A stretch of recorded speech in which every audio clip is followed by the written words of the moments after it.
baru sampai langsung naik nih ya. Saya perkenalkan Kak Dona dulu ya, walaupun rata-rata udah kenal. Boleh.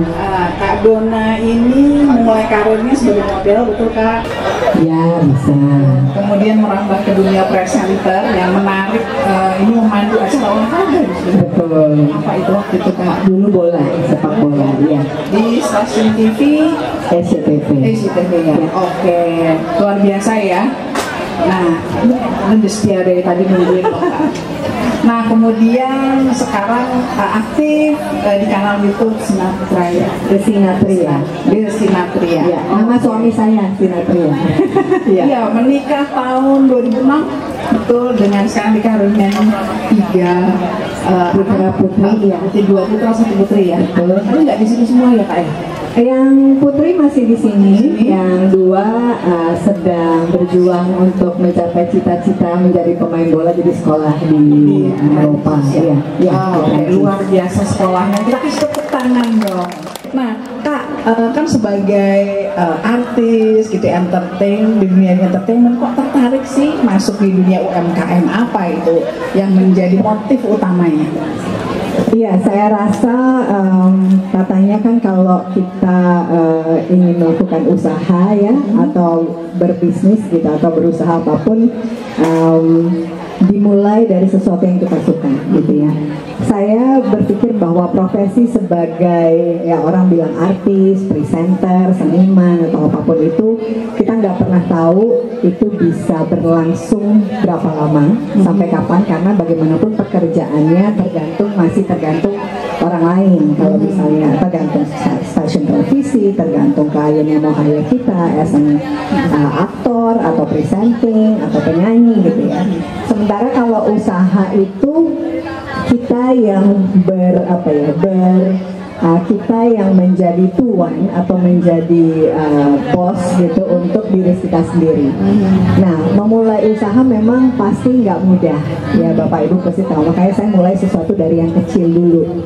Kita berusaha, saya sama Darius kebetulan untungnya punya suami sangat suportif orangnya, dan dia juga selalu punya ide-ide, selalu punya eager untuk selalu melakukan lebih gitu. Makanya akhirnya kita memulai suatu usaha dari yang kecil sampai yang penting adalah usahanya bisa jalan dulu gitu.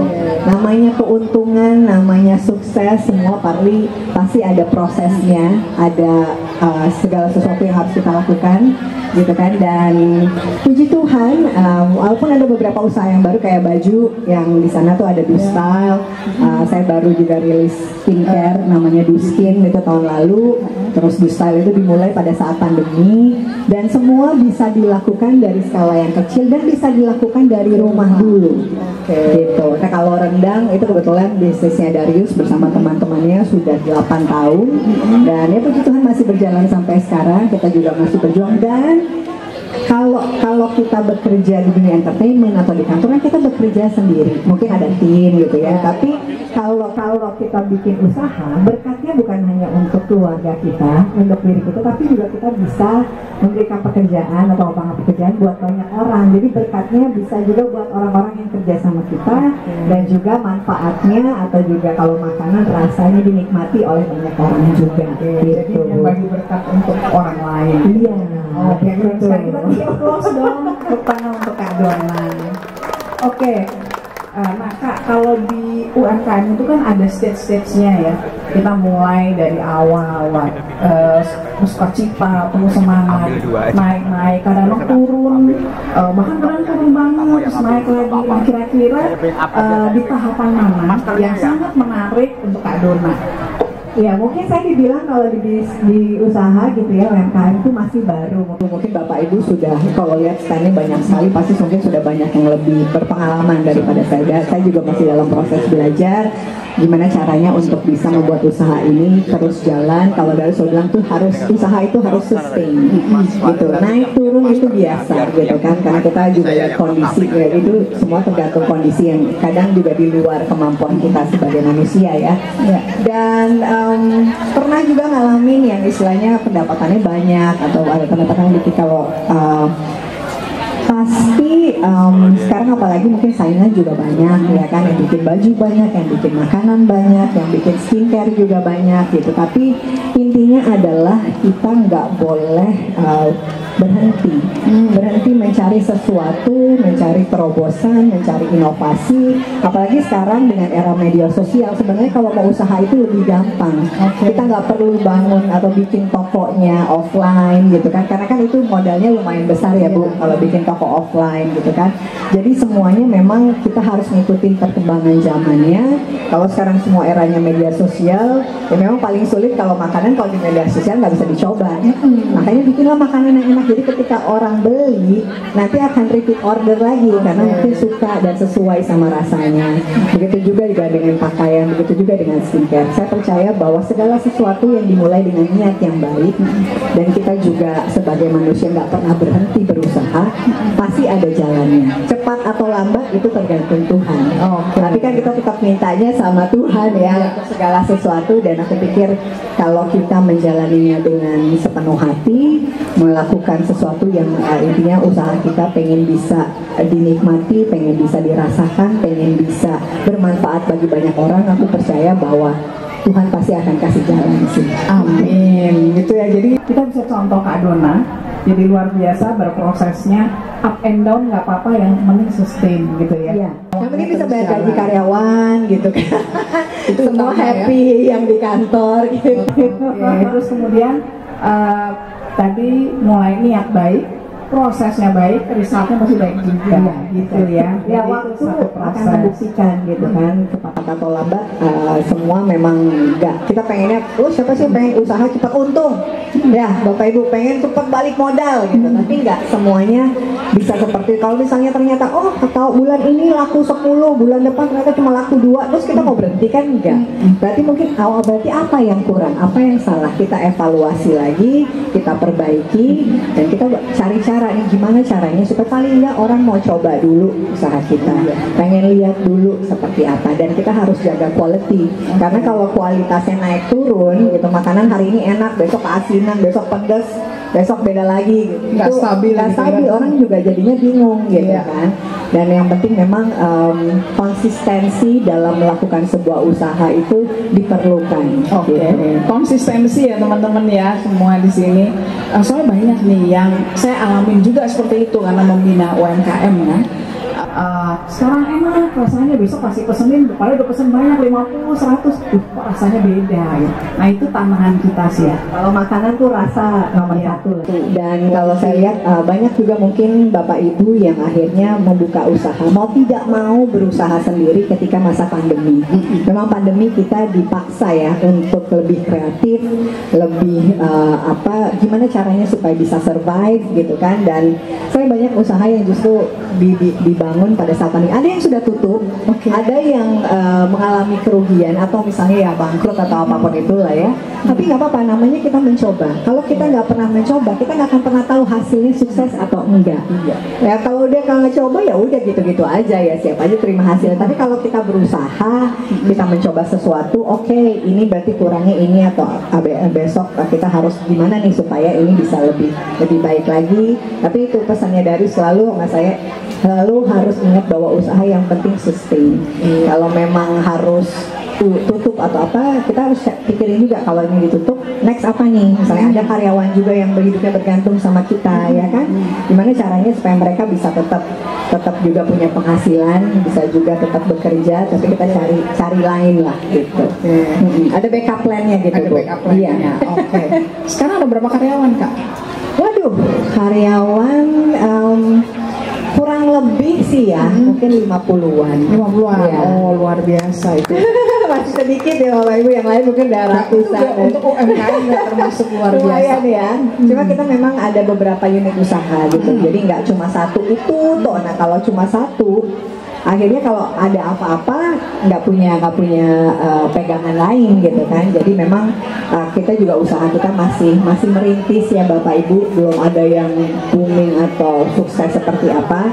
Tapi saya percaya selama kita melakukannya dengan konsisten, dengan sepenuh hati, suatu hari Tuhan akan kasih berkat lebih. Gitu. Amin. Amin. Oke, mungkin kita buka pertanyaan dulu ya Kak Kak Dona ya. Tiga ya. Ada dari floor yang ingin bertanya?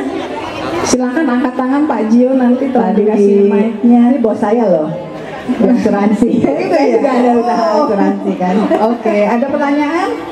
Ayo Bu. Oh ada Pak di depan. Oh, ya. Silakan Pak. Iya, perkenalkan Perkenalkan nama dulu dan nama saya Benny Santoso ini. Oh, Bapak mesti nemenin saya. Oh, itu Bene ya Pak ya. Iya, ini di sini banyak usaha makanan. Iya. Ya, Ibu juga ada ya. Iya, Pertanyaan kalau makanan itu kan nggak bisa disimpan lama. betul. Kalau nggak habis, itu bagaimana menyelesaikannya? Ya. Masa dibuang gitu kan nggak? Terima kasih. Oke, jadi bagaimana kiat-kiat menyimpan makanan gitu Kak? Tadi ada usaha, ada rendang saya Dan dari saya sebenarnya pernah punya ya mungkin seperti warteg gitu ya, makanan rumahan. Jadi memang kita harus kalau sekarang kan sebenarnya banyak yang bisa open order, ya kan, besok bikin ini atau by PO lah semua, bisa juga seperti itu salah satunya. Tapi kalau memang kepala sudah masak terus akhirnya nggak habis gitu, gimana gitu ya Pak ya. Kalau dulu itu kayak misalnya kita punya warung nasi atau misalnya ada paketan gitu ya, nasi kuning plus apa gitu. Sebenarnya paling gampang sekarang ya memang kita bukanya sesuai order, jadi pasti habis gitu kan. Tapi kalau misalnya memang nggak habis, yang mau nggak mau akhirnya kita bagi-bagi di kantor. Jadi usaha kita tetap bisa dinikmati, walaupun mungkin berkatnya bukan berupa uang buat kita, tapi itu juga bisa menjadi manfaat buat orang lain. Pokoknya diusahakan kalau makanan itu jangan sampai dibuang. Kalau rendang itu kan dia kemasan, dan kemasannya memang kita nggak pakai bahan pengawet, tapi dia ada masa kadaluarsanya gitu. Berapa lama bisa dipakai gitu, makanan ini masih bagus gitu kan. Dan memang kalau makanan tuh agak sedikit repot ya, mau repot gitu. Nah, kalau kita kan karena kemasan mau nggak mau harus diurus semua izin-izinnya, supaya juga kalau begitu dinikmati juga semua sesuai dengan standarnya BPOM, standar kesehatannya dan lain-lain gitu. Tapi kan banyak yang usaha-usaha rumahan yang memang masaknya setiap hari gitu ya Pak ya. Jadi kalau saya saran kalau baru mulai, kita memang makanan tuh paling nggak, pertama mungkin kalau orang tuh usaha banyak nggak tahu, oh kita bakar duit dulu. Nah kita nggak usah bakar duit, tapi paling nggak kasih tester aja ke orang-orang terdekat. Nanti biasanya tuh semua mouth to mouth sih, dari mulut ke mulut, akhirnya orang mau order gitu. Dan paling nggak kalau misalnya memang ternyata nggak habis, ya sudah, yang penting dihabiskan, kita bisa bagi kasih sama orang lain. Dan nanti mungkin orang itu yang coba, lu cobain dong, ini punya gue nih, oh ternyata enak, jadi nanti next dia bisa order, dia ngomong sama orang lain, seperti itu sih. Mungkin itu ya caranya dari saya. Oke Pak Benny, aku tambahin sedikit, thank you tadi pertanyaannya. Itu ada terkait dengan planning, product planning gitu ya Pak ya. Nanti itu bisa belajar Pak di training kami di UMKM kita. Mau ya? Nanti lepas trainingnya kita undang. Kita ada 2 training, ada yang model untuk semua, yang sebenarnya untuk semua, yang satu lagi yang per batch Pak. Gitu, nanti bisa ikut di batch berikut. Ya, kalau di PSE ini pasti banyak banget. Kalau saya kebetulan nggak pernah belajar secara, jadi belajar benar-benar learning by doing semuanya. Dan kalau misalnya ada program-program pelatihan dan lain itu justru lebih bagus. Kalau waktunya memungkinkan boleh dulu. Iya. Saya kirim karyawan. boleh. Tadi kita juga ini Kak, kami PSE undang ada marketing. Kemudian ternyata marketing itu yang bantu ini. Kayak kita lagi mau pilih produk-produk kami, UMKM kami untuk di packaging bagus dan dimasukkan ke supermarket gitu. Ternyata itu juga ngerjain rendangnya punya ini tadi ada. Jadi karyawan-karyawan pada kenal tadi. Oh kayak ID, ya. Kayak ID. Sekarang banyak program-program seperti itu yang memang membantu untuk UMKM ya.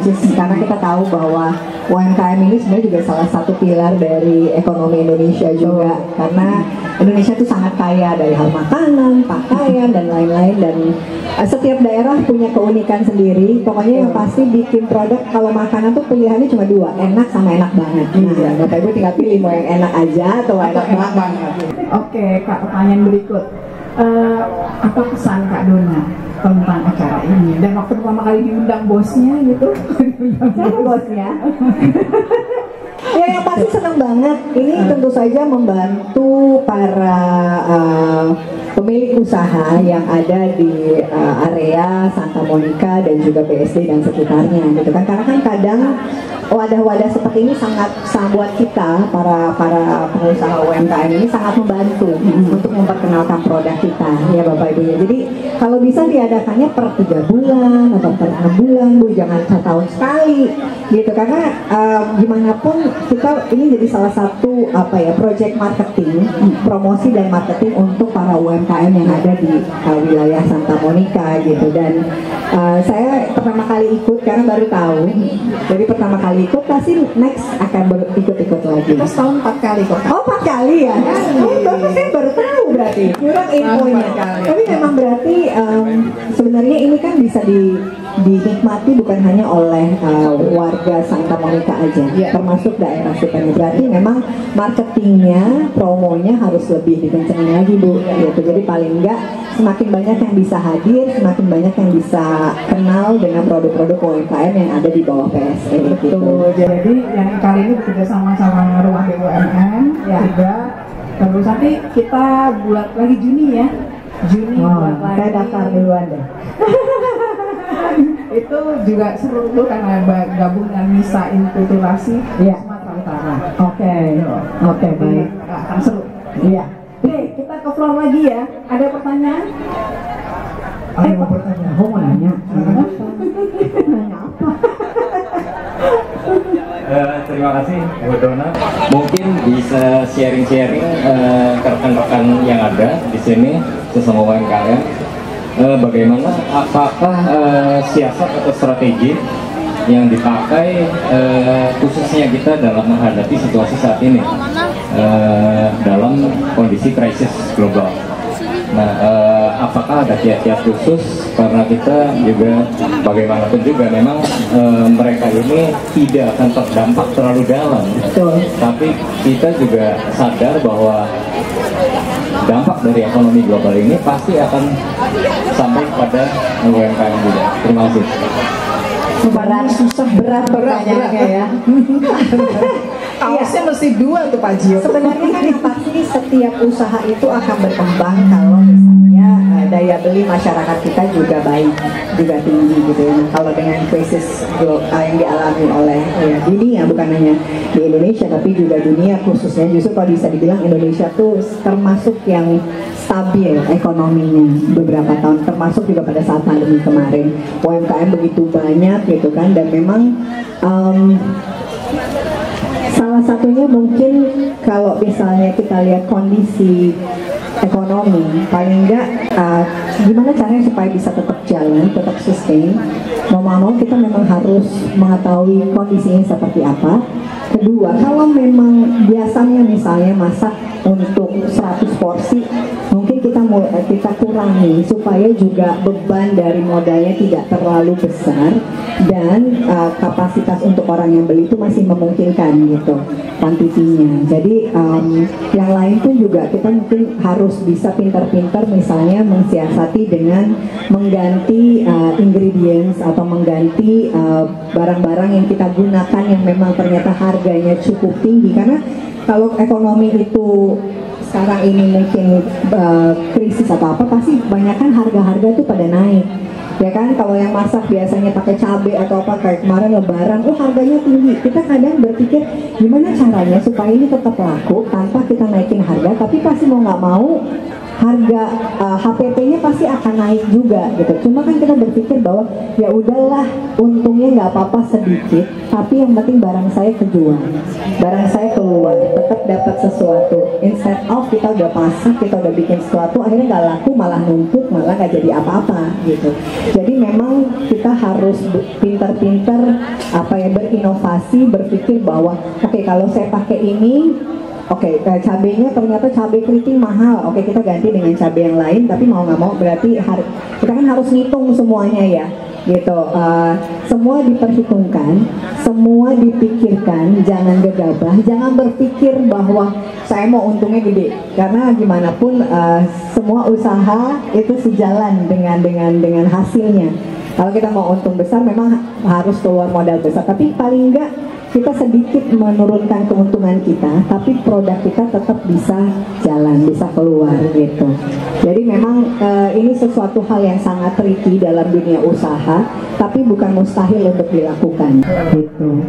Jadi kalau kita lihat Pak, tadi ada belajar makroekonominya juga, harus tahu ya. Terus paling nggak harus mungkin ada orang yang mengerti tentang kondisi perekonomian, karena nggak bisa polos-polos aja sih ya Bapak Ibu kalau misalnya kita jualan aja gitu nggak bisa kayak. Pokoknya yang penting masak aja tapi nggak tahu gimana perhitungannya. Saya tuh termasuk orang yang sering dimarahin Darius karena udahlah yang penting saya ini dulu gitu, nggak bisa, semua harus dihitungin.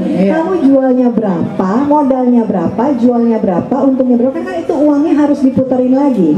Nggak bisa. Dan saya biasanya kalau punya usaha tuh tiap jadi keuntungan yang saya dapatkan buat diputerin lagi, kita bikin atau develop produk baru atau apa supaya produknya nggak cuma itu aja gitu.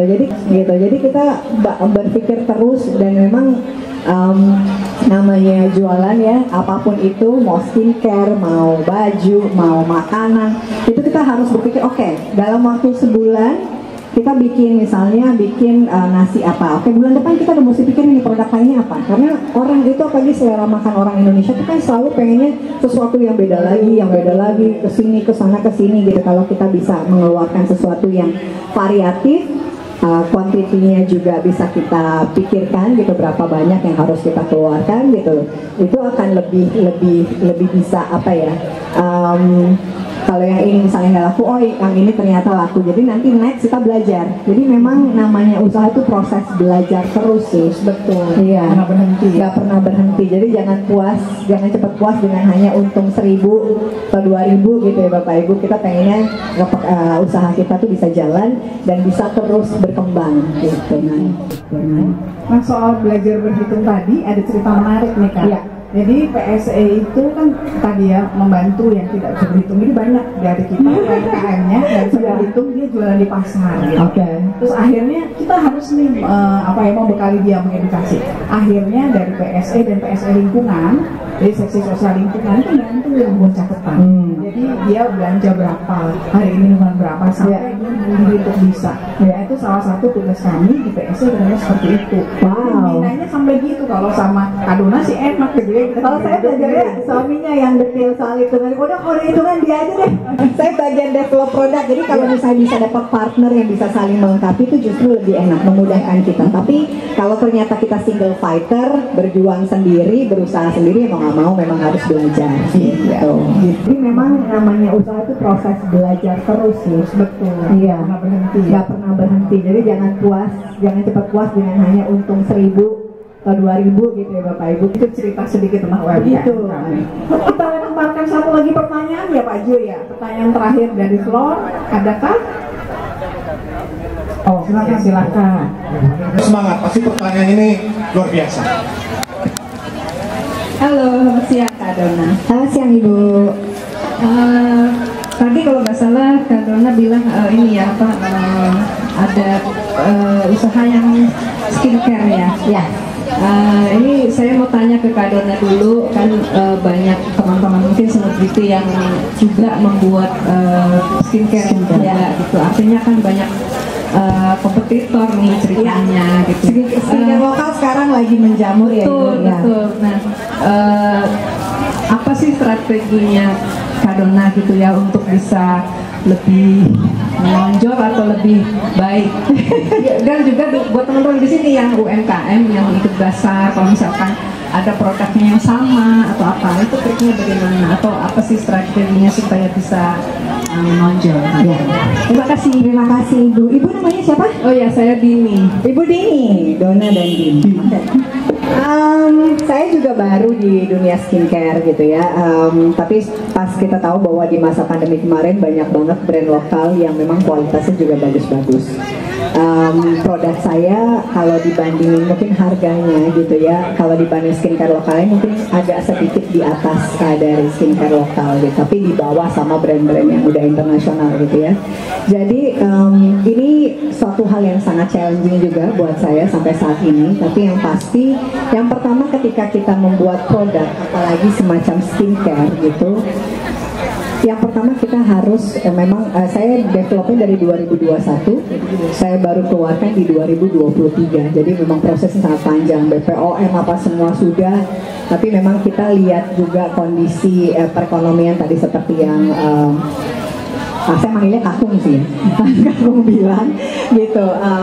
Jadi makanya kita baru lihat bahwa ya sekarang pandemi sudah selesai, ini masyarakat daya belinya sudah mulai naik, jadi kita bisa keluarin produk ini karena memang harganya memang di atas lah harga skincare lokal. Tapi yang pasti ketika saya develop itu kita ingin memberikan manfaat yang lebih. Jadi memang kita harus percaya dulu sama produk kita bahwa produk ini bagus, bahwa produk ini tidak akan merugikan orang lain, tidak akan membuat kulit orang lain rusak gitu istilahnya. Ya, kalau kita sudah percaya sama produk kita akan bisa membuat gimana caranya supaya kita juga bisa meyakinkan orang lain bahwa produk ini bagus, walaupun harganya mungkin lebih tinggi dibanding skincare lokal lain gitu ya. Karena sekarang ini banyak banget maklon untuk skincare gitu kan, dan kita bener-bener gak pingin ngasih sesuatu yang karena orang banyak kan skincare sekarang yang ini bisa cepet putih, cepet ini, cepet itu, tapi ternyata efek sampingnya nanti di belakang hari. Jadi kita benar-benar harus bikin produk yang unik, yang memang bagus, yang memang istilahnya bisa memperbaiki atau membuat kulit orang lain itu sehat gitu. Nah soal gimana cara supaya ini bisa sukses atau apa, memang salah satu yang paling sulit adalah dilakukan dalam sebuah usaha, apalagi skincare, adalah marketing. Promosi dan marketing itu juga membutuhkan biaya yang cukup besar gitu ya. Ya banyak orang yang pengen marketing gampang, gratis atau apa gitu, tapi sekarang nggak bisa karena itu memang sudah harus dihitung dari awal bahwa biaya marketing itu minimal itu paling nggak 10-30% dari total modal dari kita miliki gitu. Karena ya itu, karena saingannya juga banyak, produk yang lain juga banyak. Nah kita harus berpikir terus setiap bulan apa yang harus dilakukan gitu untuk mempromosikan produk kita. Kalau untuk di skincare sendiri saya masih berjuang Bu. Mudah-mudahan paling enggak, karena saya percaya sekali bahwa produk ini bagus gitu. Bukan karena saya yang bikin, tapi saya juga mencoba berbagai macam merek gitu kan, dan juga saya mencoba sendiri produknya, dan itu sudah saya pakai sejak saya mendevelop itu gitu. Dan kita percaya banget sama partner kita juga yang bikin produknya gitu kan. Dan intinya adalah produk ini kita sekarang baru ngeluarin 5 varian, tapi kita lagi develop untuk beberapa produk lain. Jadi memang karena harganya bisa dibilang untuk produk lokal itu agak premium, jadi kita mencari cara lain dengan mengeluarkan produk yang mungkin secara harga masih bisa lebih affordable dibanding masyarakat Indonesia. Tapi intinya gini, kalau misalnya orang skincare ada yang harganya misalnya 150.000 dapat satu paket, terus sementara punya saya mungkin 500.000 gitu ya. Kalau misalnya dia nggak mahal atau apa gitu, berarti dia bukan target market kita. Kita juga harus set up target market kita dari awal. Harus jelas ya. Iya, kebetulan ada brand manager saya di sana. Mungkin saya tanyanya sama dia ya. Tapi yang penting itu satu, percaya sama produk kita. Kita pikirin gimana cara marketingnya. Kita harus memiliki unique selling yang itu yang harus kita tonjolkan kepada masyarakat gitu ya, kepada target market kita. Dan ya semua dijalani, dan ya percaya bahwa suatu hari produk ini dengan izin Tuhan pastinya itu akan bisa diterima dan juga bisa istilahnya bermanfaat bagi banyak orang gitu sih. Thank you Kak Dona. Jadi menarik ya Bu Dini ya, ada target market, kemudian juga tadi unique selling gitu ya Bu ya. terutama anak kompetitornya lumayan padat ya. Iya benar. Luar Tiap bulan biasa. selalu ada keluaran yang baru. Tapi kita juga perlu belajar dari orang-orang yang mungkin sudah lebih awal berada di bisnis ini. Gimana mereka juga pasti akan mengalami struggle yang sama. Kan kalau di bisnis memulai itu pasti terlihat lebih sulit. Ya, tapi kalau kita nggak boleh berhenti, intinya itu sih. Nggak boleh berhenti. Kita juga harus berpikir terus gimana caranya. Paling nggak orang tahu dulu. Kayak gitu tuh awareness brandnya harus bagus dulu, kuat dengan cara marketing, dengan cara yaitu menjual apa yang menjadi unique selling dari produk kita. Gitu. Oke, thank you Kak Dona. Kurang lebih Kasih begitu. tanda-tanda nih, tanda-tanda harus selesai. Iya. Padahal lagi asik ngobrol loh Kak Ijin. Oke, kalau gitu kalimat motivasi terakhir untuk teman-teman UMKM Kak untuk menutup acara kita. Oke. Saya ucapkan selamat dulu kepada Bapak Ibu yang sudah berani untuk membuat suatu usaha. Usaha itu nggak harus dimulai dengan sesuatu yang besar, tapi mimpi kita harus besar. Oke, Ya harus kan? mimpi besar. Dream big katanya begitu ya. Dalam segala sesuatu dalam hidup kita harus mimpi kita besar. Cuma memang sebaiknya apa ya, low expectation gitu. Karena kita punya mimpi dan harapan itu sebenarnya mirip-mirip tapi beda gitu sebenarnya ya. Kalau kita harapannya langsung besar tapi tanpa diusaha ya, tanpa diimbangi dengan usaha kita, pasti sulit untuk bisa mendapatkannya. Jadi jangan pernah berhenti belajar, jangan pernah berhenti berusaha, jangan putus asa kalau kondisinya sedang berada di bawah gitu kan, karena itu kadang rezeki sukses itu adalah sebuah ujian gitu kan. Begitupun juga kalau kita gagal atau apa, orang itu gagal. Saya selalu senang banget dengan pepatah ini. Kita gagal itu ketika memang kita sudah tidak mau usaha lagi.